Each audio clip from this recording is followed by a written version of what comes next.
Nouvelle semaine, un nouveau défi, c'est l'heure de votre émission de l'actualité sportive Multisport 24. On va parler beaucoup de football puisque la semaine écoulée, pour ne pas dire le week-end, le patron du football au Gabon s'est exprimé via une conférence de presse. Beaucoup de choses ont été dites, notamment sur les compétitions à venir. Il a parlé du Tchad, il a parlé de l'avenir de Mouyouma à la tête de l'équipe nationale des Panthères. Il a affirmé, Pierre-Alain Mungengui, j'entends, que Thierry Mouyouma va être l'entraîneur des Panthères avant, pendant et après la Coupe d'Afrique des Nations. Il a parlé également de la probabilité pour notre équipe de prendre part au Tchad qui a été repoussé et qui va désormais se jouer en août prochain. Tout cela, on va en parler avec mes invités sur ce plateau. Il s'agit de Jean-Claude Nounamou, un visage très connu des téléspectateurs du Gabon 24, consultant par ailleurs, directeur de publication du journal en ligne Gabon All Sport. Mais il y a également avec nous quelqu'un qu'on n'a pas souvent pour habitude d'avoir sur ce plateau, Randy Ondo Mozogo, qui est acteur de football. Messieurs, merci encore une fois de plus d'avoir accepté l'invitation de Gabon 24. Merci. Merci. Voilà, on va regarder ensemble un petit bout dans son reportage où on fait un peu le point de tout ce qui a été dit par Pierre-Alain Mungengui. On rappelle que samedi dernier, il s'est exprimé via une conférence de presse et la presse nationale et internationale était présente, notamment Gabon 24, bien sûr. Jean-Claude Nounamou, c'est vrai, avant de regarder le reportage qui fait le point de tout ce qui s'est dit, vous êtes journaliste de sport, vous connaissez forcément les points qui ont été abordés tout de suite. Quel est le point qui, personnellement, vous a attiré votre attention? Oui, s'il faut parler du point qui a le plus attiré mon attention, je parlerai du football féminin. D'accord. Où le président a essayé, tenté de justifier la débâcle des U17 en disant simplement que c'est par les défaites ou par les défaites qu'on apprend. Plus tard, j'ai trouvé ça un peu... Ça m'a gêné un tout petit peu, mais j'ai compris que c'était sa façon, lui, de justifier la débâcle des enfants. Bon, le reste, on en parlera. Pierre-Alain Mungengui a clairement dit devant la presse nationale et internationale que pour les petites catégories, l'objectif tout de suite, ce n'est pas forcément de remporter le match, mais oui, il y a derrière d'autres objectifs, donc notamment la détection, puisqu'on parle des U17. Oui. On dit, oui, allez-y. Oui, mais le problème, c'est que je veux bien comprendre sa logique. S'il faut parler de détection, c'est sur place qu'on fait la détection. On n'a pas de championnat, on n'a pas de championnat de petites catégories. Comment va-t-on faire cette détection-là? Moi, c'est un peu ce qui m'a gêné quand il l'a dit. Bon, j'ai dit, bon, c'est lui, il sait comment il gère son football. Mais j'avoue quand même qu'en parlant de détection, d'apprentissage ou de formation, on n'a pas de centre de formation, on n'a pas de petite catégorie, on n'a même pas une motivation. Les clubs formateurs se plaignent tous les jours qu'ils ne sont pas soutenus. Je ne sais pas comment est-ce qu'on va parler de formation dans ces conditions. Randy, vous êtes certainement au fait de cette actualité. Votre réaction tout de suite par rapport à la conférence de presse, pas forcément pas forcément ce point évoqué par Jean-Claude Nounamou, qui lui, c'est ce qui l'a intéressé. Okay. Les U17 qui malheureusement se sont pliés à 2 reprises face à quand même une formidable équipe sud-africaine. Moi, je retiens le point sur la solidarité derrière le staff de l'équipe nationale. Il faut quand même dire qu'après le tirage au sort de la CAN 2025, beaucoup de voix se sont élevées comme ça pour demander plus ou moins le départ ou alors un ajout par rapport à la suspension de Thierry Mouyouma. Et donc, on sait comment ça se passe dans notre pays. Très souvent, on appelle ça des tirs groupés dans le jargon journalistique. Et donc, quand on veut débarquer, on veut...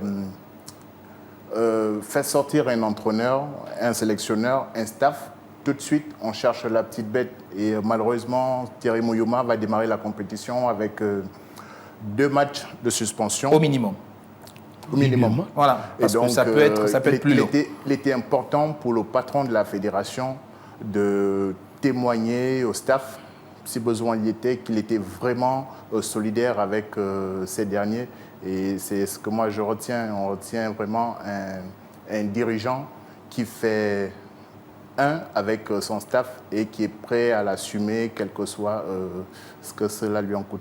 Pierre-Alain Mungengui a rappelé que le plus important, c'était la qualif, même si certains ont remis quand même au goût du jour ces 2 défaites contre le Maroc, ultra favorite pour la CAN qu'elle organise, mais également ultra favorite dans notre groupe, dans la poule dans laquelle le Gabon se trouvait, puisque le Maroc a battu tout le monde, Jean-Claude Namo, donc le Gabon n'est pas la seule équipe à avoir pris un panier contre cette équipe du Maroc. Vous comprenez également cet appel à la solidarité de Pierre-Alain Mungengui, surtout que le Gabon désormais est tourné vers la CAN, notamment après le tirage au sort. Le Gabon logé dans le groupe F, on avait déjà parlé de ça. Dans ce groupe F, on retrouve la Côte d'Ivoire, tenant du titre, on retrouve également le Cameroun, qui n'est plus le Cameroun d'avant, mais qui reste quand même le Cameroun de par son histoire, mais l'abnégation également des joueurs. Non, je pense que l'appel du président Pierre-Alain, c'est un appel patriotique. Étant donné, nous sommes tous Gabonais, nous avons l'obligation de nous aligner derrière notre équipe nationale. Ce n'est pas forcément quelqu'un d'autre qui viendra supporter notre équipe nationale. Sur ce point, je suis partant et je sais que nous allons tous supporter les Panthères du Gabon qui ont quand même un mot à dire, qui auront déjà quand même un mot à dire.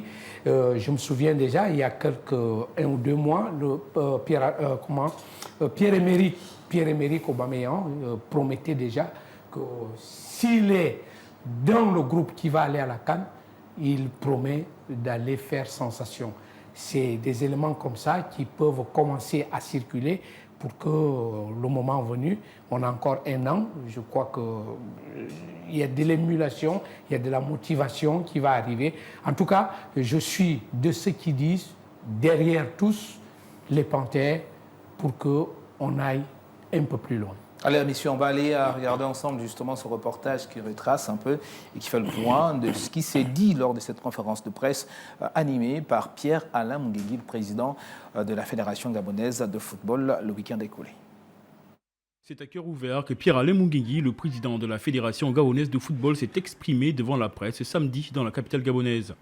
Entre autres sujets d'actualité relatifs au football gabonais dans son ensemble, le président fédéral a tenu à saluer la qualification de l'équipe nationale de football masculine pour la prochaine Coupe d'Afrique des Nations, Maroc 2026. Notre équipe s'est qualifiée pour cette Coupe d'Afrique des Nations. Je voudrais d'abord, avant tout, remercier le staff technique pour le travail effectué qui a amené notre équipe nationale à se qualifier. Remercier aussi les joueurs, parce qu'il s'agit bien d'eux, ce sont eux qui sont sur le terrain et ce sont eux qui ont œuvré aux côtés de leur staff pour que notre équipe nationale puisse se qualifier. Le Gabon est logé dans le groupe F, accompagné de la Côte d'Ivoire, du Cameroun et du Mozambique. Un groupe relevé avec des adversaires coriaces, mais pas invulnérables. C'est des adversaires que nous connaissons, que nous respectons et qui, j'imagine, nous respectent aussi. Donc, nous n'avons pas à ne pas être confiants. Nous allons jouer nos chances. Et nous avons des joueurs talentueux, et je ne cesserai de le dire. Nous avons, au même titre que le Cameroun et la Côte d'Ivoire, 2 joueurs de classe mondiale. La double défaite des Panthères de la sélection féminine des moins de 17 ans face à l'Afrique du Sud apporte une attention particulière pour Pierre-Alain Mungengui. Nous avons pris le risque de jouer contre l'Afrique du Sud. Si vous voulez former des jeunes, ce n'est pas la politique, la chaise vide qui paye. Il faut les envoyer en compétition sur le plan national, sur le plan international, pour apprendre. Ce n'est pas tant le résultat qui nous intéresse. L'occasion a donc été donnée à Pierre-Alain Mungengui face à la presse d'expliquer la politique de l'institution dont il a la charge en levant des équivoques sur les sujets d'actualité. Voilà, on parlait déjà justement de cette débâcle des U17. On l'a écouté. Jean-Claude Namo, c'est vrai que vous n'êtes pas tout à fait d'accord, mais il a clairement dit, Pierre-Alain Mungengui, que ce n'est pas la politique de la chaise vide quand on veut former, quand on va avoir des résultats, quand on va avoir une meilleure équipe demain. Il faut se frotter au meilleur pour mieux apprendre. Je n'ai pas envie de faire un autre débat, puisque le président Pierre-Alain a déjà parlé, mais ce que je dis, et je le redis, que c'est vrai, il faut aller se frotter aux autres, mais le problème c'est qu'on se frotte aux autres en se préparant soi-même à la maison. Je ne sais pas, quand on va jouer contre une équipe comme l'Afrique du Sud, une préparation de 5 jours pour nous permettre de penser. Et ça, je vous rappelle que sur ce même plateau de Gabon 24, le président Pierre-Alain nous avait déjà dit que les filles n'allaient pas faire de la figuration. Je pense que si on se base sur ces paroles et qu'on voit le résultat qui a suivi, on se dit non, ce n'est pas bon ce qui s'est passé. Bon, je continue de dire, il faut qu'il y ait un travail de base, un travail qui doit se faire d'abord sur place, et c'est ce travail qui va nous permettre d'aller nous évaluer à l'extérieur. Des filles qu'on a pris depuis l'OCSU 2024 et qu'on... Pas totalement, pas toutes les filles, oui, hein, quelques-unes. Je sais de quoi il est question, rassurez-vous. Je ne peux pas vous dire qu'une seule de ces filles-là avait déjà joué un match international, pas du tout. Et c'est pas comme ça que... Bref, je pense que c'est déjà derrière nous. J'espère qu'on a tiré les leçons de ça. Mais je dis encore qu'il faut qu'un travail se fasse d'abord sur place avant d'aller tester ce qui se fait à l'international. D'accord. Pierre-Alain Mungengui a également profité de cette occasion en Randi pour nous expliquer les mécanismes, comment ça se passe, notamment à chaque fois que les calendriers sont rendus disponibles par la FIFA. Eux, à leur niveau, la Fédération gabonaise de football essaye de faire des budgets qu'ils vont remettre au niveau du ministère des Sports pour essayer de préparer au maximum, au mieux, les équipes engagées, mais qui malheureusement, depuis ces dernières années, ça devient un peu plus compliqué. Et il nous a même avoué que depuis quelques années, il ne dépose plus de budget puisqu'il n'y a pas de retour finalement. Donc la faute n'est pas forcément ou totalement à la FEGAFOOT. Il y a aussi la responsabilité du ministère des Sports, puisqu'on parle quand même de l'équipe nationale. Oui, il faut dire que les torts sont partagés. Le désarroi, c'est que lorsqu'on regarde la situation du football national, on voit le ministère qui s'adonne uniquement lorsqu'il est question de l'équipe A. Or, l'équipe nationale, que ce soit dans les petites catégories comme dans les seniors, c'est la représentation même de la nation gabonaise. Et donc, ce que le président fédéral a dit est totalement vrai, parce que pour être... en étant dans le milieu, naturellement, on a quand même des retours d'informations qui nous viennent ici et là. Et il faut dire que sur les petites catégories, seule la Fédération gabonaise de football s'engage, finance ces dernières. Et c'est ce qui emmène justement à ce qu'à un moment donné, la fédération, étant à bout financièrement, ne parvienne pas à inscrire certaines catégories en U17, en U15, aussi bien chez les masculins que chez les féminins. Donc je pense que c'est un problème de fond qu'il va falloir régler. Et comme disait le confrère Jean-Claude, il faut bien faire dans la formation. Mais pour faire dans la formation, naturellement, il faut des finances qui vont avec.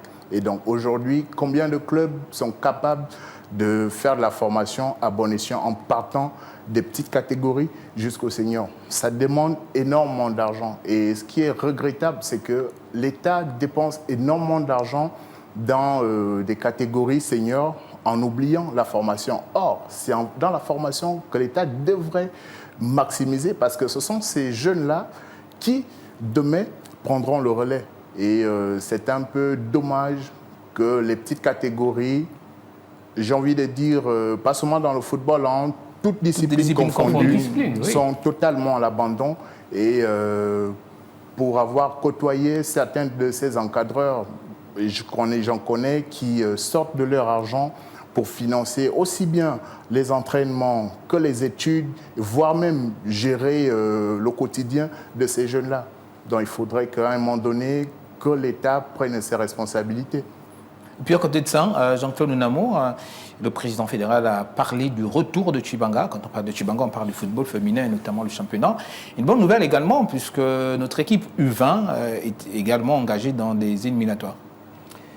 Va être engagé dans les éliminatoires. Oui, il faut rappeler aussi que même les A sont engagés dans les éliminatoires. Mais pour parler effectivement des U20 féminins, je crois bien, c'est voilà, Tchibanga pourra être une occasion propice pour encore aller détecter et puis faire un bon tri. Pour moi, Tchibanga a été toujours cette compétition qui était là pour relancer réellement le football féminin et les différentes équipes nationales. Ça, nous avons tous applaudi Tchibanga, sauf qu'à un moment donné, depuis surtout qu'on a lancé la première division, Tchibanga a un peu somnolé. J'étais content de l'apprendre du président Pierre-Alain que Tchibanga revient. Et bon, les dates, on ne le sait pas, mais je vous annonce déjà que les U20 entrent en compétition autour du 20 mars. Est-ce que Tchibanga, ce sera avant? Est-ce que Tchibanga, ce sera après? C'est tout le problème qui se pose. Mais si Tchibanga revient, ça pourra faire du bien pour les recruteurs, pour les sélectionneurs des U17, des U20 et pourquoi pas les A. Vous parlez des U20, on va revenir dessus, mais déjà sur le retour de Tchibanga, donc le championnat qui met en valeur les femmes, le football les féminin, dames, le football féminin. Oui, mais c'est un soulagement en fait, parce que Tchibanga permettait d'avoir une certaine base de données. Et donc, lorsqu'on avait Tchibanga actif, à n'importe quelle période de l'année, on était capable de produire, de sortir de cet effectif 3, 4, 5 équipes. Parce que quand même, Tchibanga mobilisait les 9 provinces du Gabon. Donc on parle là d'un peu plus de 800 filles qui étaient en compétition régulièrement et tout âge confondu. Donc ce qui s'est passé avec les U17, si on avait Tchibanga qui était en activité, généralement, en principe, ça ne devrait pas se passer. Parce qu'on aurait pu se servir de ce fichier-là, parce qu'à la fin de chaque édition, il y a un fichier qui est dressé qui a été créé, voilà, par catégorie d'âge. Et donc, on aurait pu se servir de ce fichier directement pour l'envoyer en équipe nationale. Donc, c'est vraiment à cœur joie qu'on accueille le retour de Tchibanga. Alors, Jean-Claude Namou, quand on parle des U20, c'est quand même une catégorie au-dessus des U17. On peut quand même se réjouir, vous qui avez un regard assez particulier sur le football féminin, on a quand même pas mal de jeunes filles qui évoluent à l'extérieur du pays. Oui, mais il faut quand même faire comprendre à nos téléspectateurs qu'en ce moment, il faudrait beaucoup plus se réjouir de l'équipe A. Parce que en dehors sensiblement de Obouné et de Lachouana, qui sont encore dans la catégorie des U20, la plupart de nos expatriés en ce moment, elles sont déjà à l'équipe A.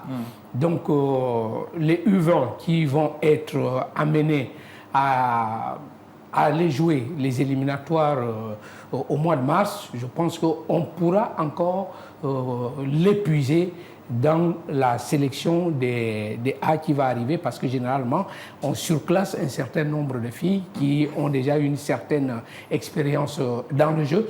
Donc, s'il vous plaît, pour me résumer, je dirais déjà qu'on va beaucoup plus se réjouir de la sélection A, où la plupart de nos expatriés sont déjà les plus de 21 ans, les 23 ans, je dis bien.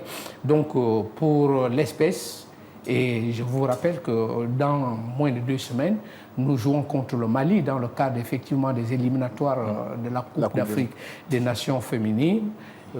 On attend toujours que la liste soit publiée. Au moins, on aura un regard beaucoup plus fixé et objectif de ce que pourra être par la suite aussi les U20. D'accord, messieurs, on va quasiment vers la fin de cette première partie, mais on va également parler d'un autre point qui a été soulevé par Pierre-Alain Mungengui lors de cette rencontre avec la presse. Il y a que le Gabon, pour le CHAN, le championnat d'Afrique des Nations, le Gabon pourrait se frayer une place pour compléter, puisqu'il y a 2 équipes qui ont été éliminées et puis il y a un tournoi qui va être organisé de 7 équipes. Pierre-Alain Mungengui s'est étendu un peu sur cette question, cette équipe, un tournoi, donc 7 équipes dans le Gabon, 2 places encore à pourvoir pour ce CHAN. Et le championnat qui a repris au niveau du Gabon, on espère quand même avoir une chance, Randy.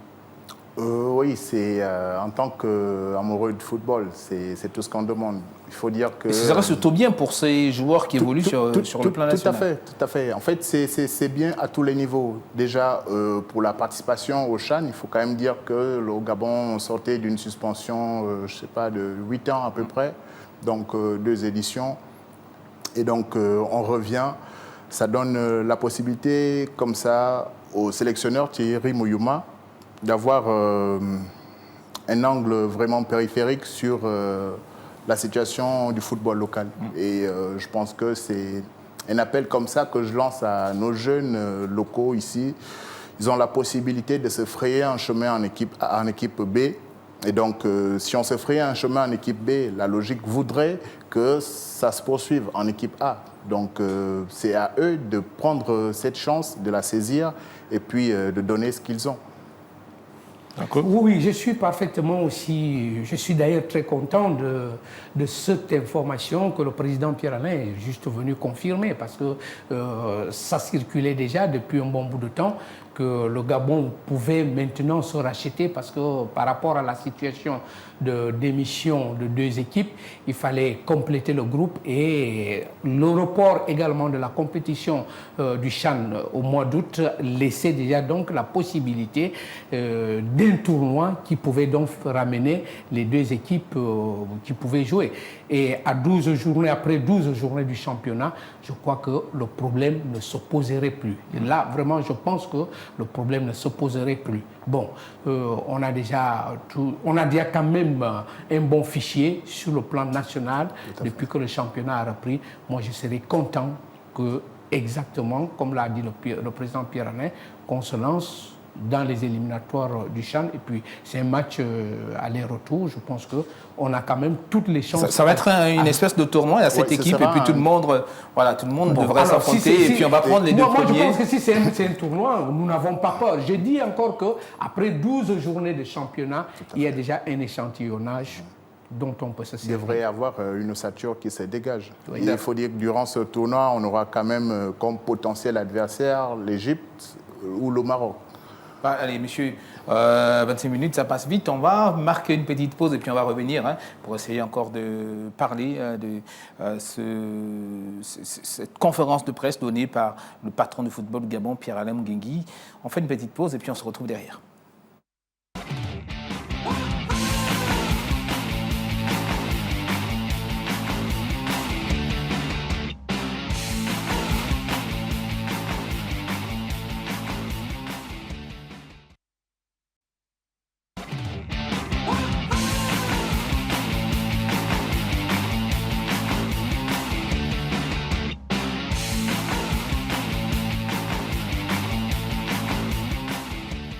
Deuxième et dernière partie de votre émission de l'actualité sportive Multisport 24, toujours avec mes invités Jean-Claude Nounamo et Randy qui sont avec moi. On parlait justement et on continue de parler de cette conférence de presse animée par Pierre-Alain Mouguengui le week-end écoulé.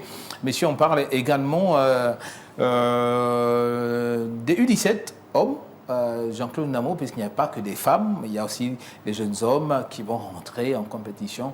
On n'est pas dit, ils vont jouer les éliminatoires. Là également, Pierre-Alain Mouguengui a confirmé, sinon rassuré quant à la participation de nos jeunes à ces compétitions. Je pense que pour les hommes, ça va être un peu plus facile, contrairement aux filles. Oui, ça va être plus facile tout simplement parce que lorsqu'il s'agit déjà des U20 et des U17 masculins, les éliminatoires se font de façon zonale. C'est-à-dire que l'UNIFAC, c'est l'UNIFAC qui qualifie directement pour la Coupe d'Afrique des Nations de la catégorie. Sauf que les U20, nos U20 sont déjà éliminés. La CAN U20 qui aura lieu du 26 avril au 25 mai 2025, vous vous souviendrez l'épisode de Brazzaville en octobre dernier. On a donc été éliminés en U20. Pour le moment, c'est les U17 qui seront effectivement en confrontation avec d'autres équipes nationales de leur catégorie de la sous-région. Et le tournoi zonal des U17 est prévu à Douala du 11 février au 2 mars. Et c'est de là que pourrait effectivement se qualifier l'équipe U17 de la Coupe d'Afrique des Nations. Et ça encore, ça sera au Maroc du 30 mars au 19 avril.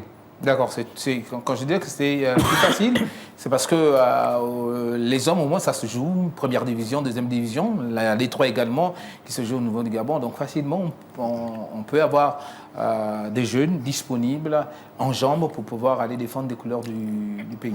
Oui, les jeunes, chez les jeunes garçons, c'est beaucoup plus facile parce que au-delà de la formation au niveau des clubs de D3 et de D4, donc dans les ligues et les sous-ligues, il y a les compétitions U15 Lambaréné et U17 OIM. Oui. Donc je pense que la fédération se servira uniquement de ces fichiers-là, voire au niveau des U15 Lambaréné, ceux qui ont encore la forme au moment. Encore dans la catégorie. Exactement. Et ceux des U17 d'OIM, ceux qui sont encore dans la catégorie d'âge pour naturellement. Donc chez les masculins, généralement, le problème ne se pose pas parce que la formation, elle est vraiment continue depuis les sous-ligues jusqu'aux ligues. D'accord, messieurs, on va poursuivre cette émission avec le portrait de Multisport 24, le portrait de Gabriel Ngodjou, un portrait signé de notre pépite Sarah Zinedine. Bienvenue dans le portrait de Multisport 24. Aujourd'hui, nous avons l'honneur de vous présenter une figure montante du football féminin. Il s'agit de Gabriel Ngodjou, une athlète qui, par sa passion et sa détermination, a su prouver que le football féminin a bien sa place dans le paysage sportif. Ensemble, allons-y découvrir son parcours, mais surtout son histoire. Alors Gabriel, comment allez-vous? Yo Zinedine, ça va bien? Ah, j'aime bien le yo. À quel moment avez-vous su qu'il était temps pour vous de commencer à jouer au football? C'est déjà depuis l'enfance, depuis mon bas âge. À l'âge de 8 ans, je commençais déjà à jouer avec les garçons au quartier, ainsi de suite. Et en étant à Port-Gentil, j'ai commencé à intégrer un club, Olympique Mondi. Et actuellement, vous évoluez dans quel club? Est-ce que vous êtes toujours à Olympique Mondi, comme vous étiez en train de le dire, ou vous êtes dans un autre club? Je me suis déplacée, je quittais Port-Gentil pour arriver à Libreville, où j'ai joué avec les Amazones FC, avec le coach Nancy. Et aujourd'hui, vu la situation du pays, nous n'avons pas de championnat. Et pour le moment, je suis sans club. La saison dernière, j'ai joué avec le CSB, mais pour le moment, je suis sans club. Comment se passe votre carrière de footballeur? Parce qu'en principe, le football est plutôt masculinisé, c'est plutôt un sport où on retrouve plus d'hommes que de femmes. C'est parce que dans le monde aujourd'hui, on a voulu nous faire croire que la femme ne pouvait pas faire certains métiers. Mais à la longue, lorsque nous voyons et nous remarquons que nous avons des talents qu'il faut exploiter, aujourd'hui, par la grâce de Dieu, j'ai pu rencontrer une agence de sport qui me permet de pouvoir aller plus loin. Et quelles sont vos ambitions? On sait que vous aimeriez bien que votre carrière puisse prendre une autre tournure, pourquoi pas à l'échelle internationale. Mais en dehors de cela, est-ce que vous avez d'autres rêves, peut-être intégrer la sélection nationale féminine du Gabon? Tout athlète pratiquant un sport aimerait toujours être ambassadeur de sa nation. Et étant déjà internationale gabonaise de football, mon rêve et mes ambitions, c'est aller représenter le Gabon à l'extérieur, à l'international, imposer le Gabon dans les différentes nations où je pourrais y aller. Parce qu'au Gabon, nous avons du talent et j'aimerais que ça soit connu dans les nations. Et sur la scène internationale, est-ce qu'il y a une footballeuse qui vous a particulièrement marqué? Wendy Renard, internationale footballeuse française, elle joue dans l'Axe. C'est une footballeuse qui m'impacte beaucoup, qui m'influence dans son style de jeu, dans sa manière de faire certaines choses. Et hormis le football, elle a un peu une autre vie qui m'intéresse. Et est-ce que vous avez un surnom de star? Yes. Mon petit surnom, c'est Gabicelli, alias La Celli. C'est très cool ça. Alors, Gabriel, nous sommes quasiment arrivés au terme de notre interview, notre échange. Et j'aimerais savoir, pour la petite histoire, est-ce que vous avez rencontré des difficultés dans vos débuts en tant que footballeuse internationale? Oui, il y a les difficultés, il y en a. Hein. Il y en aura toujours, mais on doit avoir un mental fort pour ne pas baisser les bras. Parce que les difficultés, c'est chaque jour, même pas que dans le football, dans le métier en général, on rencontre des difficultés. Mais comme on dit, dans le football, il y a 4 aspects. Et l'aspect souvent le plus utilisé, c'est celui du mental. si mentalement nous ne sommes pas forts, il ne sera pas facile de faire face aux difficultés. Et en gros, c'est ce qui vous caractérise? Yes, un mental fort, parce que moi, je suis une guerrière. Je suis une enfant de Dieu et les enfants de Dieu, ça combat toujours. Merci Gabrielle. C'était un plaisir pour moi d'échanger avec vous et surtout de découvrir cette petite histoire qui est cachée derrière la personne que vous êtes. Merci beaucoup, Zinedine. Vraiment, ces mots me vont droit au cœur et bonne continuation à vous. Merci. À vous, merci de nous avoir suivis. C'était le portrait de Multisport 24, une plateforme où les talents s'expriment et où les histoires prennent vie. À très bientôt pour un nouveau portrait. Et qui dit nouveau portrait dit nouveau visage et nouvelle histoire. Merci à vous, Sarah Zinedine, pour ce magnifique portrait. Jean-Claude Namo, pendant qu'on regardait justement ce portrait, je vous ai vu sourire. Gabrielle, c'est une jeune dame que vous connaissez très bien et qui persévère au-delà de tout. Elle reste focus sur ses objectifs mentaux de gagneuse.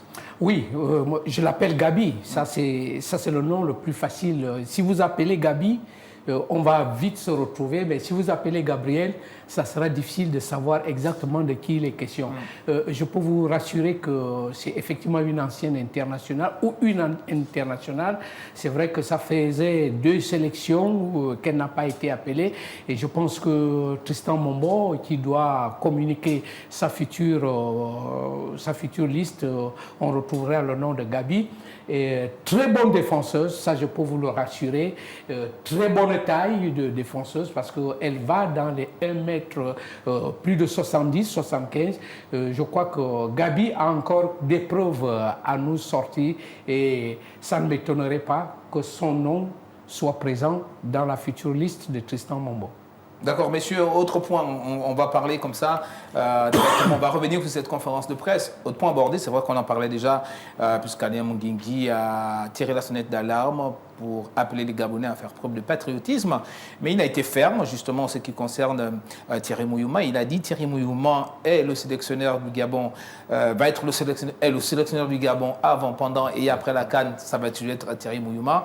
Une belle confiance quand même que le patron de football au Gabon a du technicien gabonais. Oui, après il faut dire que les mots ont leur sens. Thierry Mouyouma sera le sélectionneur avant, pendant et après. Il faut quand même comprendre par là que Thierry Mouyouma a été plus ou moins chahuté par on ne sait qui. Et donc c'est pourquoi je disais d'entrée de jeu que c'était vraiment important que le patron du football gabonais puisse rassurer, puisse stabiliser les choses de sorte à ce que le staff travaille de façon sereine. C'est très important lorsqu'on est engagé dans une compétition comme celle de la CAN. Généralement, ce qui fait perdre ou qui fait gagner, on parle d'organisation, donc c'est le détail.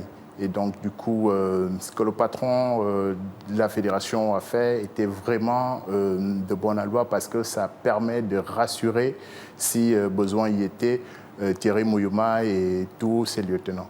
D'accord, messieurs. Un autre point abordé concernant toujours Thierry Mouyouma qui, on l'a dit, va être suspendu lors des 2 premières journées de la Coupe d'Afrique des Nations. Et sur la question de son remplaçant, sur le banc de touche, la presse n'a pas véritablement eu une réponse. On a eu Pierre-Alain Mungingi qui a dit que le COMEX devait s'asseoir et réfléchir sur qui pourra être au banc de touche pendant que Mouyouma va purger sa peine. Oui. Je pense que, bon, il faut comprendre aussi que Pierre-Alain Mungingi, c'est un homme politique. Je pense qu'il ne faut pas lui enlever cette étiquette-là, cette veste-là. Le COMEX va trancher sur la question. Malheureusement, la loi est dure, mais c'est la loi. Les nouvelles dispositions de la Confédération africaine de football veulent que le titulaire et son adjoint aient des licences CAF. Or, tout le monde le sait, Moubamba n'a pas de licence CAF A et du coup, ça fait quand même craindre. Je crois que s'il a parlé d'une décision qui va être prise par le COMEX, il faudra bien comprendre ce que Pierre-Alain voulait dire. Cédric Moubamba ne répond pas aux critères de la CAF pendant que les Panthères vont jouer 2 matchs sans Thierry Mouyouma. Ça veut dire qu'il y a une solution qui va se trouver. Forcément, il faut qu'il y ait une solution qui va se trouver. Pour le moment, je ne serais pas surpris qu'on me dise que ce n'est pas Moubamba qui va coacher l'équipe. Mais bon, on va regarder la situation de près. Mais la loi est due, mais c'est la loi. Randy, suite à la question. Il faut surtout dire que c'est une décision très technique. Et donc, ça nécessite quand même à ce que l'on regarde tous les aspects, tous les angles, de sorte à ce que l'on ne mette pas en mal le sélectionneur Thierry Mouyouma. Imaginons un scénario, celui qui arrive, qui n'est pas forcément en bon terme avec le sélectionneur, gagne les 2 premiers matchs. Que fait-on par la suite? Donc ça devient difficile. Du coup, pour prendre la meilleure des décisions, je pense que le COMEX et l'ensemble du staff gagneront à travailler ensemble de sorte à ce que le résultat satisfasse plus ou moins tout le monde et que ça ne fragilise pas la position de Thierry Mouyouma. C'est surtout de ça qu'il est question. D'accord, messieurs. Puisqu'on va petitement vers la fin de cette émission, on va regarder avec Andy Essono-Obiang, règles de sport de cette semaine. De quoi s'agit-il exactement? On va découvrir ensemble ce que Andy Essono-Obiang nous a concocté.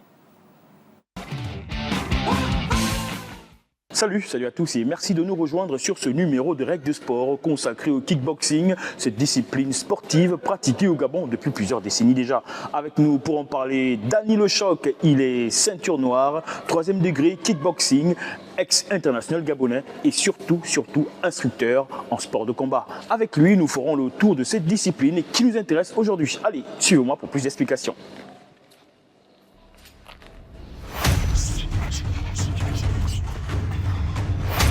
Le kickboxing est un sport de combat créé dans les années 60 au Japon avec les dénominations qui à l'époque qui s'appelait le karaté full contact. Nous avons comme référence des anciens kickboxers Benny Ulkeres qui a fait les beaux jours de kickboxing dans le monde.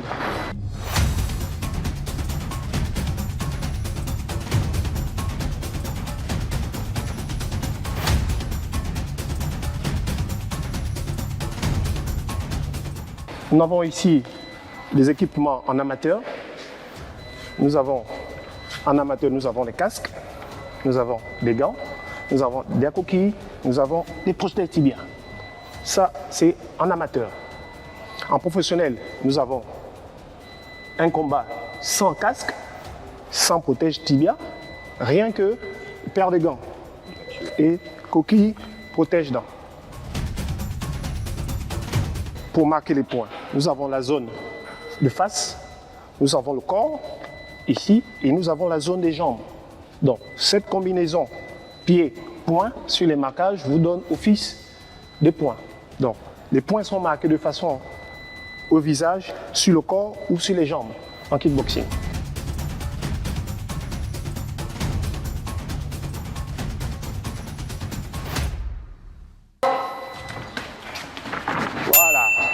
Nous avons en kickboxing les zones interdites, dites interdites, donc du sexe, interdit de porter des coups derrière la tête, interdit de taper avec l'arrière du bras.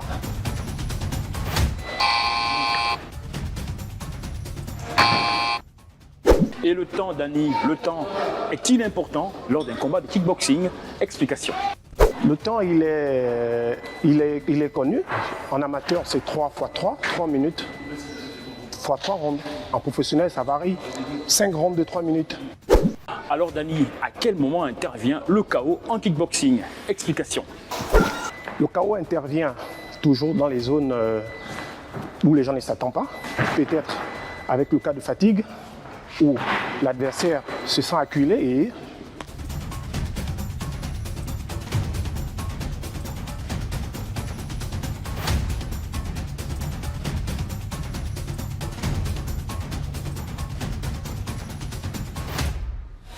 effectivement, nous avons ici l'athlète qui a été touché au niveau du menton et il a du mal à s'élever.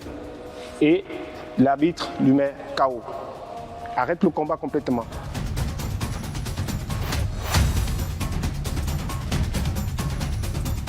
Ici, nous avons le coin rouge qui a remporté le combat par KO sur son adversaire, le coin bleu. Elle expliquait que lors d'un combat, le KO peut arriver à n'importe quel moment et arrêter complètement le combat. Le coin rouge est vainqueur par KO. Voilà qui est dit, voilà qui a été longuement expliqué sur le kickboxing. Nous espérons que cette discipline sportive n'a plus de secret pour vous. En attendant le prochain numéro, moi je continue mon entraînement.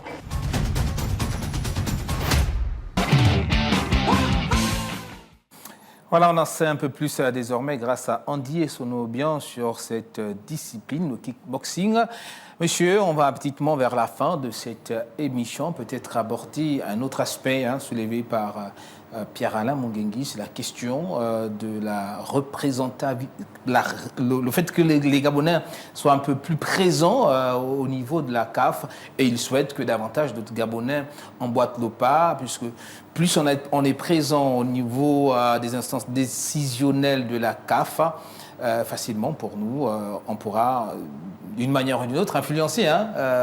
Déjà, c'est le cas avec lui-même, Pierre-Alain Mungengui, une aubaine. On parle comme ça de Serge Assoumou et pas seulement Jean-Claude Namo. Oui, je pense que sur ce point, nous accusons vraiment un retard. On accuse un retard, on accuse un déficit de présence gabonaise dans les instances décisionnelles, que ce soit de la CAF ou que ce soit d'autres institutions. On l'a vécu tout récemment au Tchad avec la zone 4 du comité olympique. Donc je pense que c'est une politique qui doit s'ouvrir. Effectivement, c'est à la fédération d'ouvrir cela, puisqu'il l'avait fait avec Serge Assoum, qui a suivi toutes les formations, tout le cursus de formation. Ils l'ont fait également avec Omer Parezo. C'est à la fédération, effectivement, d'inciter, parce que c'est la fédération qui reçoit les courriers, les informations. Il y a tel ou tel poste à pourvoir dans telle ou telle zone. Je vous prendrai par exemple, il y a une ou deux ans, l'UNIFAC avait besoin d'un chargé de la communication. Je pense que l'information est arrivée tout de même au Gabon, puisque moi je l'ai eu. Je ne sais pas ce que ça fait, puisque jusqu'à ce jour, à ma connaissance, l'UNIFAC n'a pas encore d'un chargé de la communication. Pourtant, il y a beaucoup de communicateurs, il y a des gens qui ont des profils qui peuvent... Pas forcément. Pierre-Alain Mungengui, en parlant de cette question justement, il a fait sujet quand même le fait que les Gabonais ont du mal à se former. Notamment, il a évoqué la question de l'apprentissage de l'anglais, très peu des journalistes, parce que c'est l'un des principaux... Il faut être bilingue. Il faut être bilingue. Malheureusement, le président de la Fédération gabonaise de football a déploré ce fait. Oui, il y en a qui ont peut-être les diplômes requis, mais cette question d'apprentissage, sinon très peu, malheureusement, parlent anglais. Oui, malheureusement. Après, je pense que avant d'aller sur ce point, il faut déjà on parle d'abord de l'information. Et donc, je pense que la fédération gagnerait à rendre public, à rendre officiel tous les appels venant de la CAF ou de la FIFA. On a cité comme ça Serge Assoumou, Omer Parezo. Je pense quand même que ces dernières années, pas pour jouer à l'avocat de la Fédé, mais ces dernières années, quand même, je pense qu'à ce niveau-là, elle fait l'effort quand même de communiquer à ce propos. Justement, c'est pourquoi je parlais de Serge Assoumou, Omer Parezo et également Sadrick Essono Mungengui, qui est FIFA Guardian. C'est quasiment le premier expert FIFA Guardian au Gabon et l'un des premiers, sinon le premier au niveau de l'Afrique centrale. C'est dire que quand même, sous le président Pierre-Alain Mungengui, on essaye de rattraper le retard, mais sinon, il faut avouer que le retard, il était grand. Parce qu'avant Serge Assoumou, la classe, elle était totalement vide. Et je pense qu'aujourd'hui, au-delà du fait que l'on ne soit pas bilingue, la fédération gagnerait à communiquer sur les informations relatives. Alors, messieurs, 30 secondes chacun, puisque une autre question a été posée au patron du football gabonais, la question relative à l'élection de 2026. Pierre-Alain Mungengui sera-t-il président, selon vous, quand vous regardez le paysage, quand vous regardez les signes à Vancouver, est-ce que vous pensez que Pierre-Alain pourra se représenter pour un 4e mandat? Alors, c'est une question, j'ai pas envie de dire une question piège, parce que je me souviens à Lambaréné, lorsqu'on sortait de cette élection, Pierre-Alain avait déjà déclaré que c'est son dernier mandat, qu'il avait d'abord placé, qu'il avait d'ailleurs placé, qu'il avait dédié à Ali Bongo. Alors, quand je l'ai écouté, je crois qu'il a dit avec beaucoup de finesse qu'il est encore là, et je sens qu'il veut revenir. C'est difficile de prononcer. Après, on parle quand même là d'un homme de parole. Je pense qu'il a lui-même mesuré sa prise de parole au sortir de l'élection de Lambaréné. Et donc, si entre-temps les lignes ont bougé, ce sera à lui d'expliquer de toute façon, il expliquait. Il a un peu relaté à la presse dans quelles conditions il avait... il a fait certaines déclarations. Il a fait certaines déclarations, donc on espère pour lui et pour les amoureux du football, le plus important, ce n'est pas que Pierre-Alain reste ou pas. Le plus important, je pense que pour le pays, pour la nation, c'est que le football se porte mieux, que ce soit avec Pierre-Alain ou un autre candidat. Le plus important, c'est que notre football se porte bien.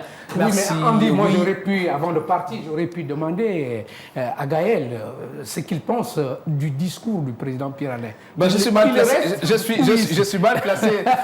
placé pour parler à la place du président, mais je pense qu'il a été clair dans ses propos, dans les explications qu'il a données. Clairement, il nous a laissé comprendre que ce n'est pas évident, qu'il ne se représente pas. Voilà. Donc, on peut encore peut-être compter sur Pierre-Alain Mungengui. L'essentiel pour nous, d'ailleurs, on le disait déjà, c'est que le football se porte bien, que ce soit avec Pierre-Alain Mungengui, qui n'a pas forcément fait tout bien. Mais il y a quand même des choses à mettre à son crédit. On peut le donner, puisqu'il connaît quand même assez bien la maison, l'espoir que le prochain mandat, ça va être son 4e, sera mieux que les autres. Monsieur, merci d'avoir accepté l'invitation de Gabon 24. Merci à vous, Randy. Merci à Jean-Claude Nunamo pour la disponibilité. Voilà, Multisport 24. C'est fini pour aujourd'hui. On se donne rendez-vous la semaine prochaine avec des nouvelles, on espère, de nos athlètes, puisqu'il n'y a pas que le football. On parlera peut-être du taekwondo qui va renouveler son bureau. Jean-Claude Nunamo, si mes souvenirs sont bons, ce mois de février, pour ne pas dire le 22. Nous on se dit à ciao, à la semaine prochaine.